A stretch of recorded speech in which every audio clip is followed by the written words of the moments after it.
Si ustedes tienen la oportunidad de viajar al antiguo Egipto y enfrentarse a las maravillas que aún hoy en día se mantienen en pie o medio derruidas, se encontrarán frente a toda una serie de enigmas que solo si tienen la información necesaria podrán contemplar.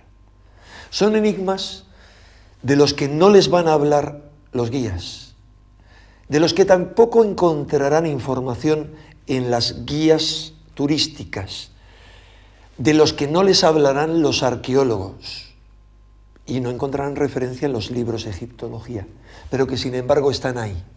Están ahí visibles, perceptibles para cualquiera que tenga los conocimientos técnicos para saber que en muchas de sus realizaciones los antiguos egipcios debieron necesariamente utilizar una tecnología que está prácticamente a la altura de la tecnología moderna del siglo XXI o el siglo XX. Así lo han comprobado multitud de técnicos, desde Joseph Davidovich, experto en piedras, geólogo y director del Instituto Geopolimérico de París, o como Sir Benjamin Baker, ingeniero petógrafo, que se han enfrentado a enigmas increíbles, como por ejemplo, ¿qué técnica utilizaron para moldear las piedras? Porque parece que las moldearon, como descubrió el famoso experto Davidovich. ¿O qué tecnología utilizaron para taladrar con una precisión increíble piedras de diorita que hoy en día solo pueden ser taladradas con taladros modernos con punta de diamante, cuando esa tecnología, según los egiptólogos, era absolutamente desconocida a los egipcios de aquella época? ¿Y por qué algunas de las realizaciones tecnológicas más asombrosas del antiguo Egipto, por ejemplo, la construcción de la Gran Pirámide, se da en las primeras dinastías, sin prácticamente intentos previos y con una degeneración inmediatamente posterior, pero muy rápida? Tal vez porque ni el hecho de quiénes la construyeron, cuándo la construyeron, cómo la construyeron y otras muchas más cuestiones coincidan con la versión que nos dan los egiptólogos. Para comprobar que ellos así, será suficiente con que nos acompañen en este viaje de la mano de Manuel José Delgado, que durante muchos años y a lo largo de muchos viajes ha estudiado algunos de los muchos enigmas que nos plantea la civilización egipcia.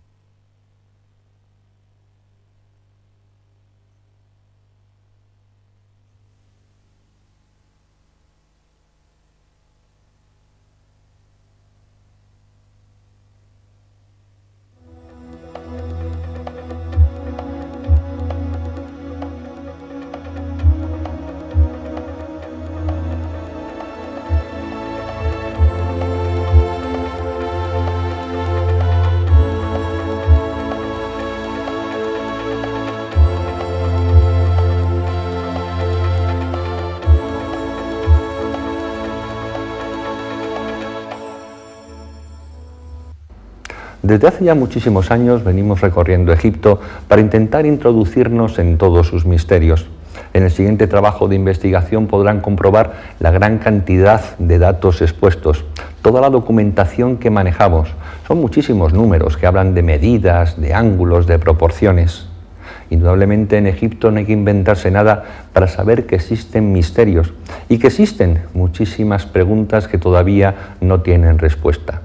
Ya tendremos ocasión en los siguientes programas de esta serie, quizá para tratar cosas que nos gustan mucho más, como puede ser la magia, el poder de las pirámides, la aromaterapia, o cómo utilizar los diferentes centros de poder diseminados en las orillas del Nilo para nuestra superación personal, tanto física como espiritual.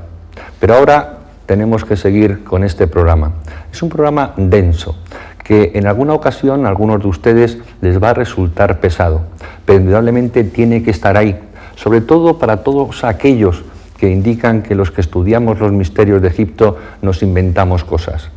Egipto es maravilloso, está ahí muy cerca, a 4 horas y media en avión, y simplemente con una cinta métrica y simplemente avalado por las personas que realmente saben de arquitectura, de ingeniería, de astronomía, de biología, de física, etcétera, podemos comprobar que lo que se hizo en el Antiguo Egipto supera con mucho la idea que tenemos de un pasado del que posiblemente tengamos que reescribir la historia. Espero que disfruten viendo este documental lo mismo que nosotros lo hemos hecho al realizarlo.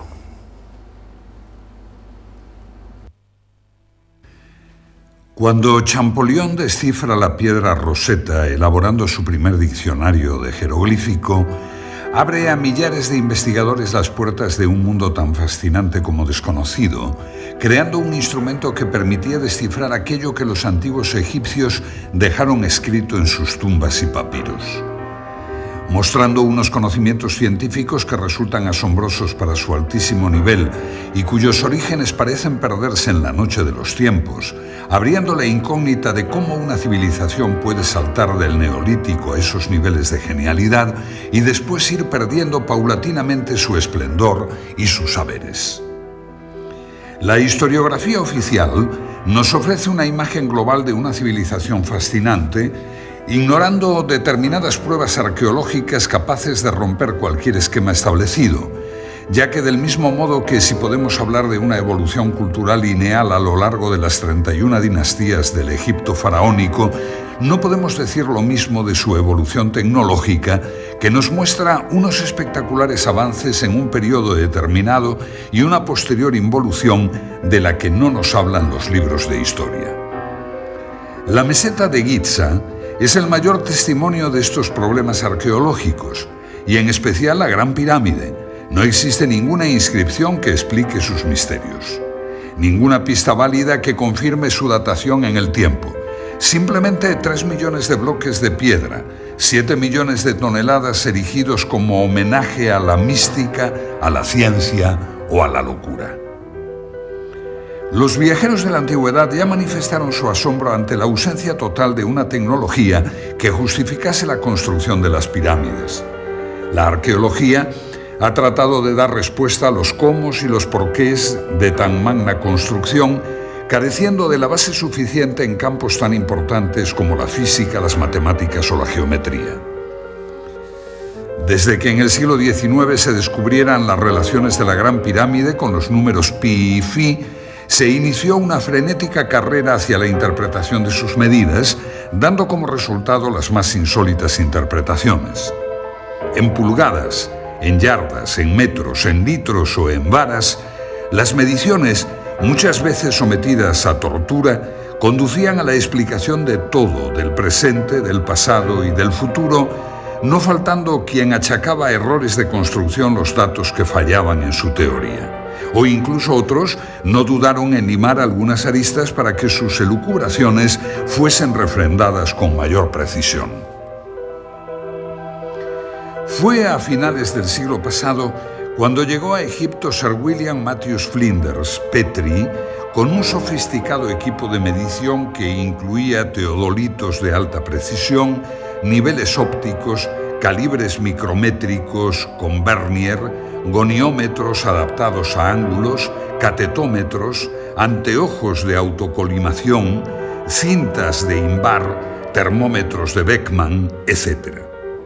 Sus mediciones, las más exactas realizadas hasta ahora, corroboradas años más tarde por los profesores Bokar, Cole y Pochan, han conseguido que puedan elaborarse unas conclusiones ceñidas al más puro rigor académico y que van a abrirnos un nuevo horizonte de investigación para hallar las soluciones a los problemas planteados por aquellos arquitectos.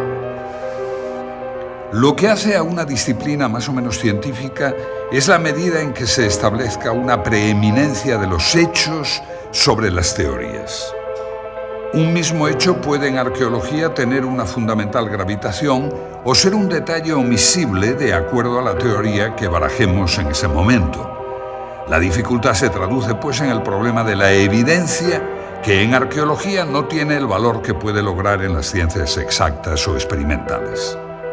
Para Petrie, sin embargo, la prueba arqueológica tiene el mismo grado de certeza que la prueba judicial. La historiografía ha considerado que la ausencia de referencias explícitas a una tecnología y una ciencia superior es una evidencia de que no existieron. Hay que tener en cuenta que la primera rueda aparece en la 12ª dinastía. El primer Meriet, mira de observación de caña de palma, lo mismo que la primera plomada Tej, aparecen en la 18ª dinastía. Los primeros textos astronómicos aparecen en sarcófagos de la 11ª dinastía y corresponden inclusive a una astronomía incipiente que, como observa Hawkes, desconocía la existencia de los eclipses. Las primeras representaciones de los meridianos aparecen en el templo de Dendera en época ptolemaica, conjuntamente con las indicaciones sobre la operación del tendido de la cuerda y la determinación del meridiano por las estrellas de la Osa Mayor. El papiro Rind, de la dinastía XIII, tiene un nivel científico correspondiente a un segundo curso de escuela elemental. El vidrio aparece en la dinastía XIV y los primeros cuchillos de hierro en la 26ª. Solamente en la época ptolemaica, 200 a.C., aparecen en Egipto conocimientos matemáticos y astronómicos de un cierto nivel. Estas pruebas arqueológicas son evidencias indiscutibles de que la civilización faraónica caminó con lentitud y sin brillantez por el camino de la tecnología hasta llegar a importar los avances de los griegos, que tampoco destacaron en estos campos. En oposición a todo esto encontramos un material tecnológico que nos indica todo lo contrario, lo que nos obliga a tener que inducir la naturaleza de las herramientas partiendo del producto, tomando como referencia una serie de pequeñas muestras evidentes repartidas por todo Egipto.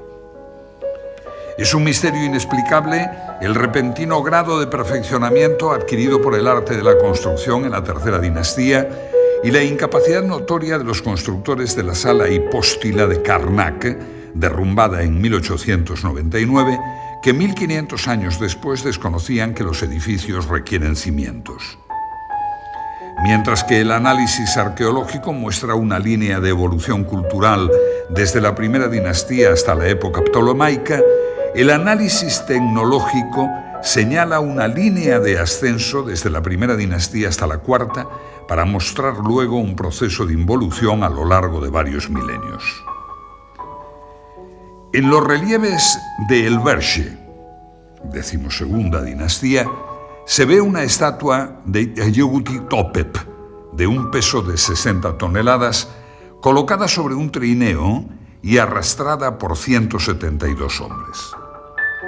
Aparece también un hombre derramando un líquido sobre los patines del trineo para reducir la fricción y eliminar así el calor. Los textos que acompañan la imagen hablan de la heroicidad de esta titánica tarea en la que los hombres se mostraron con fuerza de gigantes. Es por ello por lo que resulta increíble cómo no ha quedado ningún recuerdo del transporte de los numerosos obeliscos de 1000 y 1200 toneladas que los egipcios distribuyeron por todo el territorio. Este es el templo de Luxor. Fue erigido originalmente por Amenhotep III en honor a Amón, y luego Ramsés II añadió estas impresionantes figuras y dos tremendos obeliscos. Solo queda uno. El otro, su hermano gemelo, fue llevado a Francia y puede hoy contemplarse en la Plaza de la Concordia de París. Requieren cada uno para su arrastre una fuerza de 93.000 kilos que nunca pudo ser suministrada por menos de 25.000 hombres.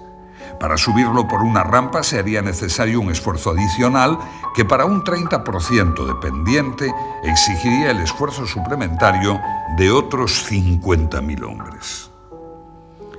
Resulta curioso que el transporte de estos colosales monolitos no llamase la atención de los escribas. En el templo mortuorio de Micerinos hay bloques de 200 toneladas. En el techo de la cámara del rey de la Gran Pirámide los hay de 50 toneladas y aunque el término medio de los bloques del monumento no pase de las 2,5 toneladas, cuando se piensa que hay unos 3 millones de tales bloques, se vuelve a plantear con seriedad la cuestión de las técnicas y medios empleados. Se nota la contradicción entre lo que hemos dado en llamar la prueba tecnológica y la prueba arqueológica. Se desconoce la existencia de máquinas. La aseveración de Heródoto de que se utilizaron máquinas para levantar las piedras es generalmente impugnada por los arqueólogos, que priman la fuerza bruta de miles de esclavos ante todo saber tecnológico. Estamos en el interior de la pirámide de Kefren.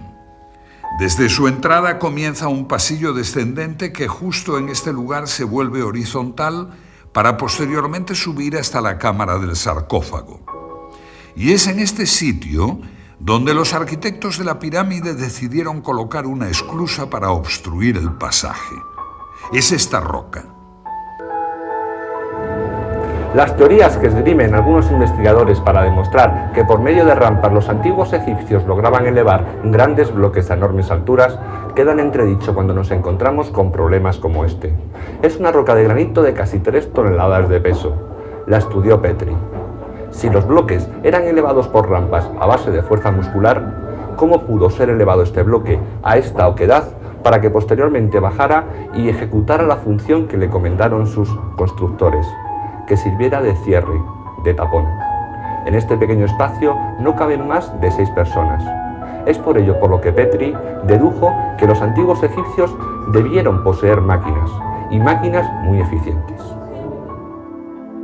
Si aceptamos la existencia de máquinas en el Antiguo Egipto, nos queda el problema de determinar su naturaleza. En este sentido han sido numerosas las tentativas de explicación. La idea clásica de que las piedras fuesen elevadas por rampas es desechada por el docto ingeniero Krum, pues por sí solas las rampas serían un trabajo equivalente al de la propia pirámide. El concepto de los rodillos tampoco sirve, ya que la madera era escasa y no servirían en terreno arenoso. Las pirámides se realizaron en la Edad del Cobre, pero podemos decir que resulta imposible que en ese momento no conociesen el hierro, ya que es explicable que los egipcios pudieran trabajar el cuarzo, el granito, el pórfido o la diorita si no poseyeron herramientas de este metal. Esta piedra es de diorita. Puede comprarse por €1 en cualquier tienda de minerales en España. Les sugiero que adquieran una y efectúen una simple operación. Coloquen en su taladradora una broca de diamante sintético, Widia, que tiene dureza 11, e intenten perforarla. Tras varios minutos de intentos frustrados, se preguntarán cómo consiguieron tallar y perforar la estatua de Kefren, realizada de una pieza en diorita verde, con herramientas de cobre, que fueron las supuestamente empleadas en los tiempos de las pirámides. Resulta una incógnita cómo los egipcios pudieron trabajar el granito en las canteras sin el hierro. En las canteras de Asuán se aprecian muchas series de agujeros y ranuras rectangulares, profundas y estrechas, las cuales, como dice Clark, no se puede afirmar que se hicieran con herramientas de hierro, pero sí se puede afirmar que no pudieron hacerse con cobre. Efectivamente, los cortes de la roca en la cantera se producían tras introducir en los orificios piezas de madera que luego se humedecían. La fuerza oncótica producida por la expansión de la madera hacía resquebrajarse el granito. Pero nos queda el saber cómo realizaban tales orificios. Se conocen además 4 muestras de hierro del Antiguo Egipto que fueron analizadas por Petri. Una de ellas fue descubierta por Perring, el ayudante de Howard Bisse, cuando se limpió el canal sur de ventilación de la Cámara del Rey. Los restos calcáreos adheridos a la lámina hicieron imposible la idea del fraude. Su análisis demostró que tampoco provenía de meteoritos férricos. La conclusión obvia es que los antiguos egipcios utilizaron el hierro y que, al igual que otros muchos dispositivos tecnológicos, su empleo parece haber sido mantenido en secreto, dando con ello origen a un serio problema para los arqueólogos que confunden la ausencia de pruebas con la inexistencia de tecnología. Una posible explicación al mantenimiento de tal secreto podría ser la pertenencia del hierro a la sabiduría divina, siendo su uso restringido a los sacerdotes y a sus operarios. Esa creencia ha pervivido hasta nosotros que denominamos a la industria del hierro como siderometalúrgica, es decir, de origen sideral y posiblemente relacionada con los moradores del cielo. Otro aspecto digno de ser estudiado en la búsqueda de respuestas sobre la tecnología es la forma en que los constructores adosaban los bloques unos a otros sin dejar ninguna separación entre ellos. En cualquiera de nuestros cuartos de baño, la junta entre las losetas del alicatado nunca baja de 1 milímetro. Y si estas plaquetas son de tan solo 20 centímetros, podremos comprender el problema que representa unir monolitos de decenas de toneladas. Ni siquiera una hoja de afeitar penetra en las juntas que pueden ser rectas o curvas, aunque nunca sin perder el íntimo contacto. Las únicas herramientas que poseemos de los artesanos egipcios son algunos cinceles de cobre, de los que se conocen varias colecciones. En general, las perforadoras prehistóricas trabajaban con polvo de esmeril, pero en piezas del Imperio Antiguo, como vasos y platos de granito o de diorita, se encuentran huellas de una punta cuya naturaleza se desconoce, pero que no pudo ser otra que el diamante. Y aquí nos encontramos con otro problema arqueológico, pues el diamante es considerado inexistente en aquella época. El torno de alfarero todavía no había aparecido en la época en que las vasijas de diorita torneada eran ya perfectas. En dinastías posteriores ya no se volvió a trabajar la diorita. Ni siquiera los escultores de la época saíta se atrevieron con este material. No debe extrañarnos que los egipcios de las primeras dinastías poseyeran instrumentos superiores a los de las siguientes, pues esto es lo que revela constantemente el análisis tecnológico. La tecnología muestra más signos de retroceso que progresos en el tiempo.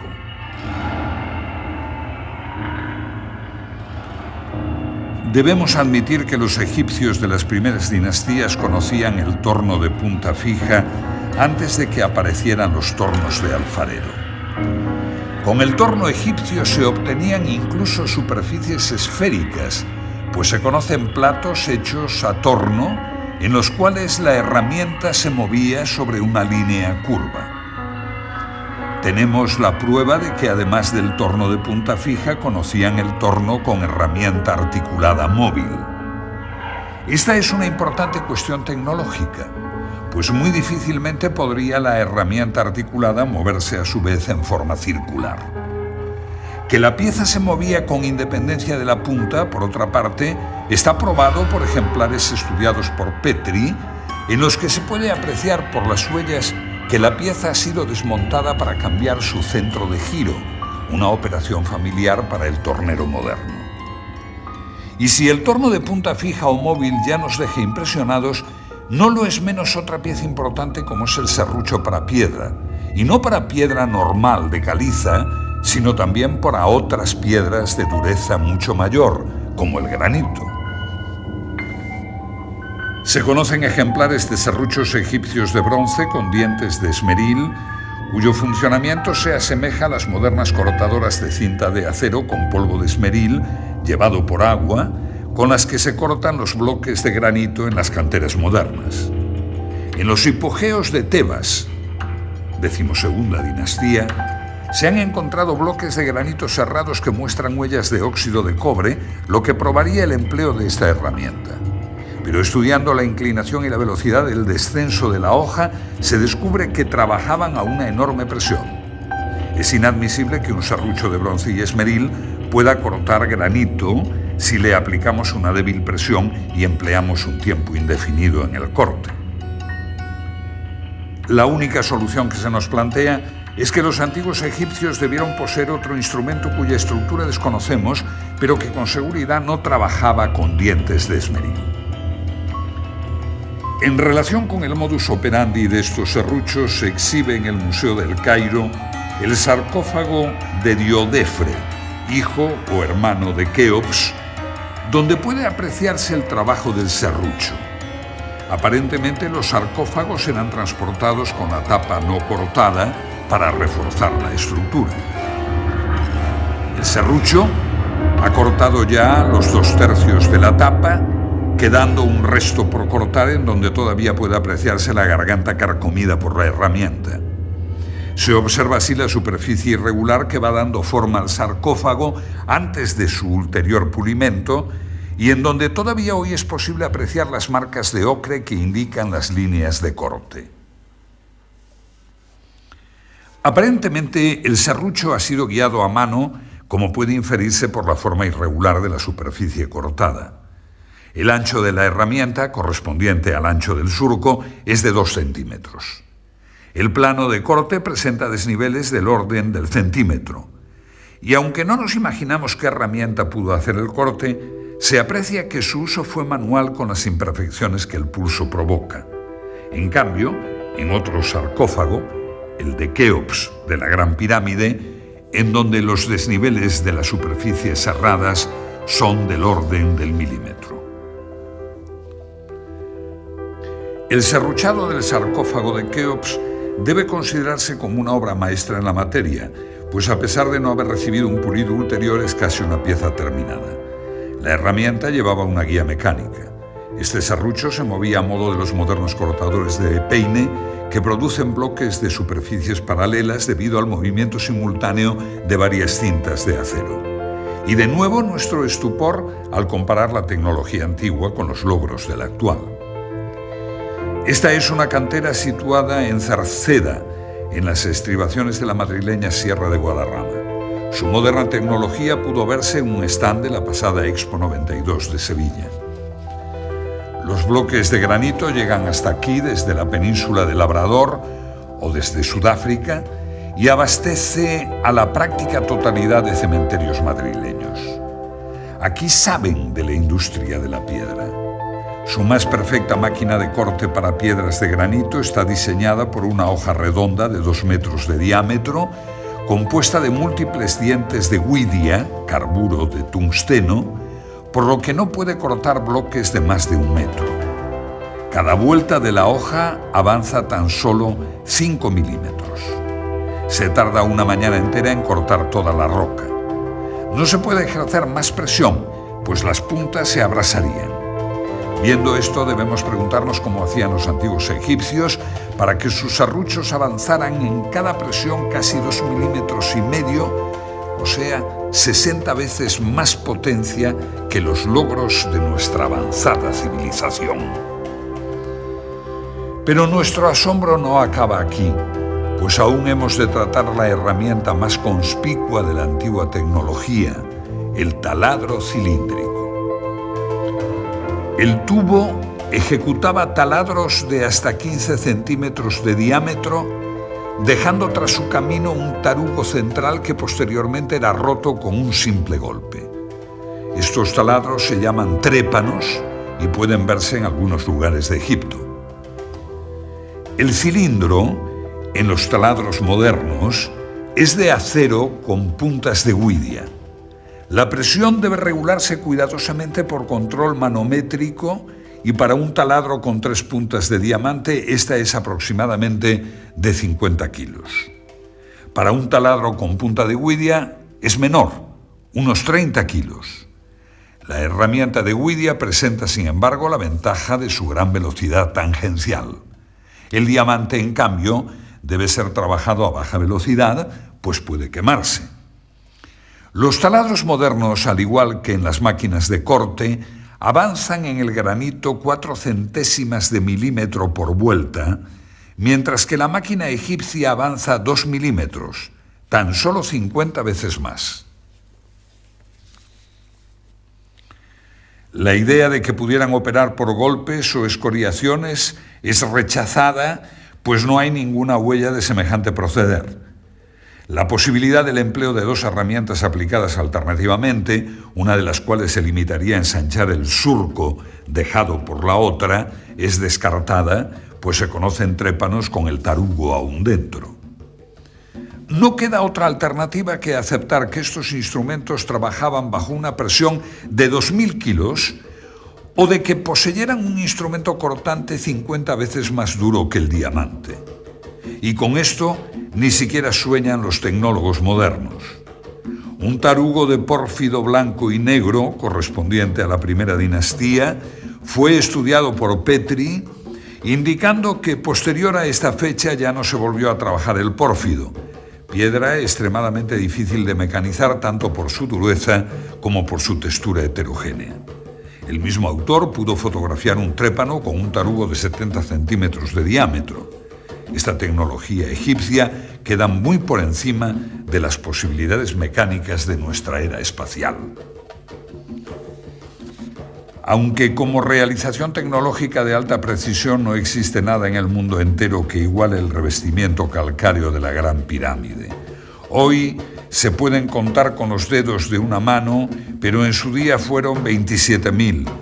Y es de lamentar la destrucción de este revestimiento de mármol, pues no solo se nos ha privado del placer estético de su contemplación, sino también de la posesión de una obra que podemos con toda seguridad considerar la más grande creación de la tecnología de todos los tiempos. Poseían superficies planas de más de 3 metros cuadrados. Muestran un paralelismo a lo largo de sus aristas de casi 2 metros del orden de las 5 centésimas de milímetro, es decir, en íntimo contacto.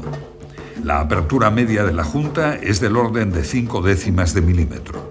Además, para mayor asombro, utilizaron en las juntas yeso de rápido fraguado. La tarea parece imposible. Petri constató que no existían en el pavimento huellas de arrastre de los bloques, ni tampoco existen en ellos puntos de engarce para grúas o cuerdas. Además, para mayor asombro, colocaron en las juntas yeso de rápido fraguado que obligaba a colocar el bloque al primer intento sin posibilidad de posteriores movimientos. Y esta es tan solo la primera fila de las más de 200 que tiene la pirámide hasta la cumbre. La única posibilidad de solución nos la ofreció la moderna tecnología en las canteras actuales, la succión. Mediante una campana de vacío actuando sobre una superficie pulida, se levantan hoy piedras de hasta 2 toneladas de peso. Pero, ¿cómo hacían los antiguos egipcios con bloques de más de 16 toneladas? Los 90 grados exactos que forman los diedros de los bloques debieron recibir su último tratamiento en el taller donde se producían. La construcción con bloques prefabricados de una línea recta de 230 metros presupone un control de la angularidad del orden del segundo de error. Pues bien, en la actualidad, para las mejores escuadras normalizadas por la industria moderna, norma DIN 875 admite errores de más o menos 3 centésimas de milímetro, cantidad algo superior que los errores de angulación y paralelismo de la obra egipcia.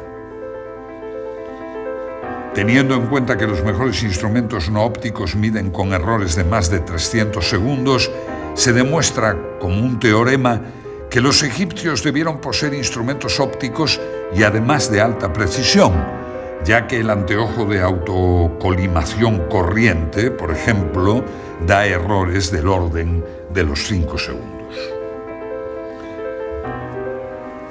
La construcción de uno de los bloques de revestimiento de 20 metros cuadrados de superficie es una tarea equivalente al pulido del espejo del telescopio de Monte Palomar. Para comprender la magnitud de la obra egipcia bastará observar que aquellos fabricaron 27.000 de estos bloques. Lograron, hace 7.000 años, la producción en masa de instrumentos ópticos que la industria moderna solo produce en escala artesanal. Ninguna otra época histórica realizó tareas de esta naturaleza, por lo que debemos considerar con seriedad lo que ello implica en el dominio de la mecánica, la óptica y la geometría.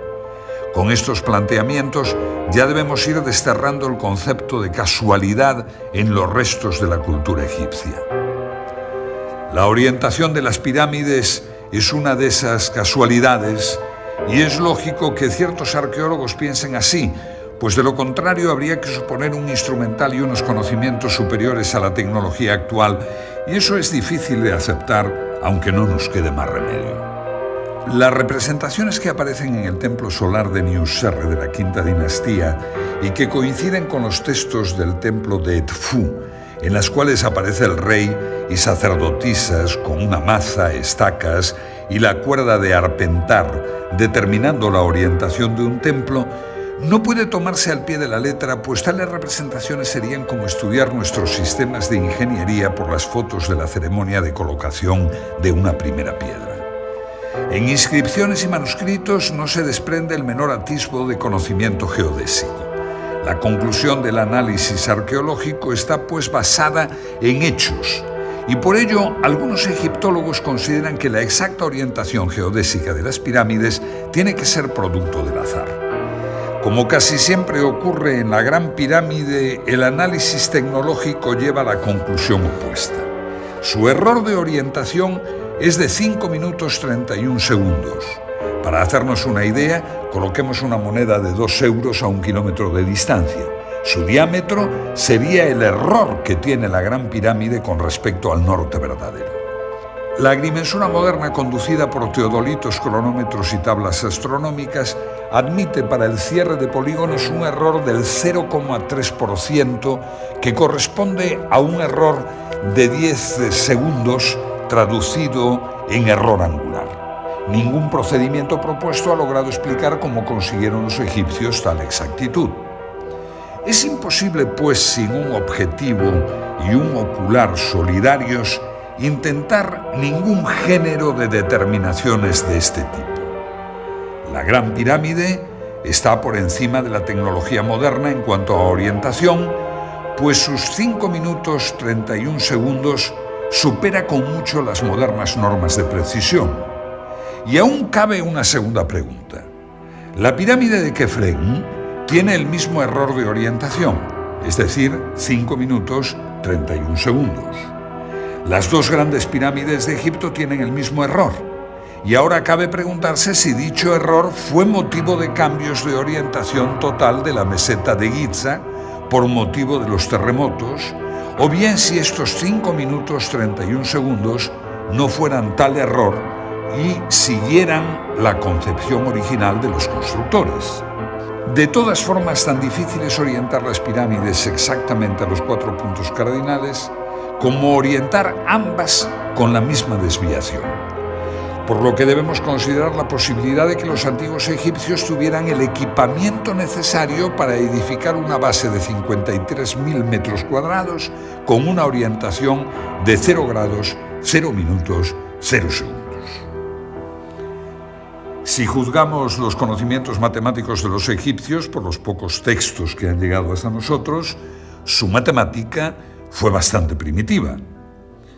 Neugebauer puntualiza que lo máximo obtenido por la matemática egipcia de todos los tiempos fue el conocimiento de la tabla de multiplicar por 2. Pero si no poseemos testimonios para juzgar el máximo nivel alcanzado por la matemática abstracta egipcia, en cambio, sus obras en piedra nos permiten apreciar su capacidad de mensuración. La longitud de la pared norte de la Cámara del Rey es, según Petri, de 10 metros 47,97 y la del costado sur de 10 47,82. El error de medida es del orden de 1/10 de milímetro por metro, que coincide con las normas modernas para prismas ópticos. Si este error de medida se produce en esta cámara, vamos a ver qué ocurre con una superficie mayor, con la base de toda la pirámide. Este esquema representa la base de la Gran Pirámide, el valor de sus ángulos y las longitudes de los lados. Las medidas aquí consignadas corresponden a las de Borjar y Cole. Descartando el azar en todo este asunto, se nos plantea un serio problema tecnológico. En los 53.000 metros cuadrados de la base de la pirámide cabe la superficie de 8 campos de fútbol y sus diferencias se cuentan en milímetros y en segundos. Las pocas representaciones que han quedado en relieves egipcios nos muestran nuevamente métodos arcaicos y poco efectivos de precisión. Cuerdas de palma, observación visual. El único metal de que disponían era el cobre, pero en tal distancia de 230 metros, las diferencias diurnas de más de 20 grados entre las 10 de la mañana y las 2 de la tarde representa una dilatación del cable de más de 80 centímetros. El error de medida de 3 milímetros representa un control de la temperatura de 0,2 grados, cosa impensable para cualquier topógrafo que necesita las cintas de Invar, una aleación de hierro y níquel de bajo coeficiente de dilatación térmica, para conseguir casi lo mismo que los egipcios. Termómetros, conocimiento de la física de los metales, equipos ópticos, y tan solo lo que se ha encontrado en las excavaciones son cuerdas de palma, que es lo mismo que tener la evidencia de que los egipcios podían viajar a 200 kilómetros por hora y tan solo encontrar en papiros y relieves la inconfundible estampa de un famélico camello. Pues si la medición de las distancias supera todos los condicionantes, la goniometría no se queda a la zaga. La goniometría es la ciencia de la angulación y constituye en la Gran Pirámide el punto crucial de discrepancia entre el análisis arqueológico conducido filológicamente y el análisis arqueológico que utiliza elementos tecnológicos. El instrumento primitivo que corresponde a nuestro teodolito era el astrolabio, y el antecesor del sextante fue la ballestina o bastón de Jacob. Con cualquiera de estos instrumentos el error que se cometía era del orden de 30 minutos. En cuanto a otros instrumentos no ópticos, todavía se emplean para agrimensura de baja precisión ciertos dispositivos como la escuadra de pínulas, siendo las pínulas cerdas o hilos de nylon, y las escuadras de espejo. El error de estos instrumentos se puede apreciar en los 20 minutos. Cuando pasamos a estudiar la goniometría egipcia, nos encontramos con la sorpresa de que aquellos tecnólogos medían ángulos con la precisión de un segundo de arco. Esto debe considerarse como sobrenatural, pues trasciende ampliamente la capacidad del ojo humano, que es como aseguran que fue orientada la pirámide. El ángulo noroeste de la Gran Pirámide mide 89 grados 59 minutos 58 segundos, lo que, tratándose de un replanteo, es indicativo de una precisión del orden de un segundo. Los buenos teodolitos modernos miden con el mismo error observado en el monumento de un segundo. Estos errores son inevitables para la cantidad de factores incidentes, tales como errores de la lectura de los nonios, dilatación térmica de instrumentos y elementos de lectura, errores de nivelación, error de arrastre, viento, errores de apreciación sobre el retículo, refracción atmosférica, etcétera, etcétera, y parece ser que todo ello fue tenido en cuenta por los topógrafos egipcios. Se nos presenta en goniometría lo mismo que observamos en mensuración, es decir, el mismo error en estructuras pequeñas, como sarcófagos o cámaras, que en las grandes. Ello presenta una homogeneidad al sistema de medidas empleado que excluye cualquier hipótesis basada en el azar o en la casualidad. Como demostración de lo dicho, comparemos la desviación azimutal de las dos grandes pirámides. Ambas pirámides tienen su desviación hacia el oeste. Petrie da los siguientes valores para la pirámide de Keops. Núcleo, 5 minutos, 16 segundos. Pasajes, 5 minutos, 49 segundos. Revestimiento este, 5 minutos, 30 segundos. Promedio, 5 minutos, 31 segundos. Para la pirámide de Kefren, otorga los valores 5 minutos, 37 segundos para los pasajes y 5 minutos, 26 segundos para el revestimiento, obteniendo un promedio de 5 minutos, 31 segundos. Este resultado nos muestra el exacto paralelismo de dos estructuras separadas por más de medio kilómetro de distancia. En ambos casos, el instrumento necesario para efectuar medidas de esta precisión debió tener un error por debajo del segundo.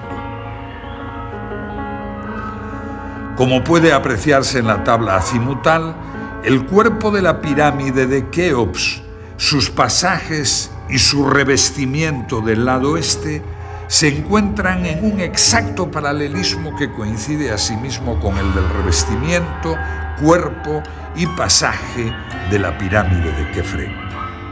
Por esta circunstancia, la observación de que los otros lados, norte, sur y oeste, de la base de la Gran Pirámide están orientados 3 minutos hacia el este del norte con relación a la dirección anterior, revela un hecho intencionado. El lado oeste de la base representa con exactitud milimétrica el promedio del lado norte y del sur. Otro interesante problema lo constituye la perfecta euclicidad y horizontalidad del plano de la base de la Gran Pirámide. El asunto es altamente atractivo porque la nivelación debió efectuarse prescindiendo de las direcciones diagonales, ya que en el centro los constructores dejaron sin tocar la piedra de la meseta y solamente rebajaron el perímetro. Este mismo mogote central dificulta las operaciones de cuadración del perímetro de la base, que debió ser efectuada por medios puramente ópticos. El estudio de la base revela un plano perfecto en todo el perímetro de 920 metros, de tal manera que el ángulo suroeste se revela tan solo 1,5 centímetros más alto que el noroeste. Sobre la diagonal de 325 metros, esto representa un error de 0,04 milímetros en homogeneidad con todos los errores relativos que hemos calibrado. Respecto a los dispositivos de observación de los egipcios, conocemos solamente el merjet, o vara del observador de las horas, que era una vara de palma con una comisura en V en la parte superior, empleado para medir por la altura de las estrellas las horas de la noche. Con este artilugio no pudieron avanzar mucho en sus conocimientos astronómicos. La pregunta obvia es si es posible calcular la cifra de 365,2425 días por la simple observación de un fenómeno tal como la crecida del Nilo. La meteorología no presenta un grado de regularidad que permita estadísticas de esta exactitud. Ello requeriría, en el mejor de los casos, estadísticas de muchos milenios, lo cual nos retrotrae al problema que se quiere soslayar con el argumento. Hay una cierta lógica en admitir que no puede hacerse un gran progreso en astronomía si el mismo no va acompañado de un progreso paralelo en óptica. La historia muestra que en ningún caso se dio un progreso aislado en una rama particular de la ciencia si todas las otras ramas no fueron adelantadas en medida paralela. La capacidad de medición de los egipcios no puede ser considerada como un hecho aislado en medio de un desconocimiento general de la ciencia y la tecnología. No es posible hacer medidas de precisión si no se posee al mismo tiempo un vasto conocimiento de la óptica, la matemática, la termología, etc. Todo ello sin tener en cuenta que una medida de precisión debe inspirarse en algún propósito específico. Es evidente entonces la completa disociación entre una ciencia avanzada y lo que aparece en sus pinturas y escritos. La oposición entre el análisis arqueológico y el análisis tecnológico llega al extremo de pintarnos dos mundos heterogéneos que marchan en sentido inverso, uno que aprende con lentitud y otro que olvida rápidamente. Este conjunto de circunstancias nos presentan un panorama de involución ascendente que pareciera ser uno de los principios cardinales de la arqueología. Lo que surge a la luz de repente en los periodos iniciales de Egipto pudiera no ser el producto de una generación espontánea, sino el final de una trayectoria de siglos de tradición. Admitir esto, un largo itinerario cultural desconocido para nosotros, es más ajustado a la realidad de los hechos históricos que suponer la creación de evolucionadas técnicas científicas y perfeccionados instrumentos que de repente, por arte de magia, hacen su aparición en el escenario del Nilo. La Gran Pirámide es la obra imposible. Aunque hablamos de los egipcios en tono genérico, es solo en este monumento donde la perfección se halla presente. No puede compararse con ninguna otra obra en toda la tierra de los faraones o en todo el mundo. Posiblemente todas las demás pirámides sean la burda imitación de un pueblo que se encontró con ella cuando llegó a Egipto.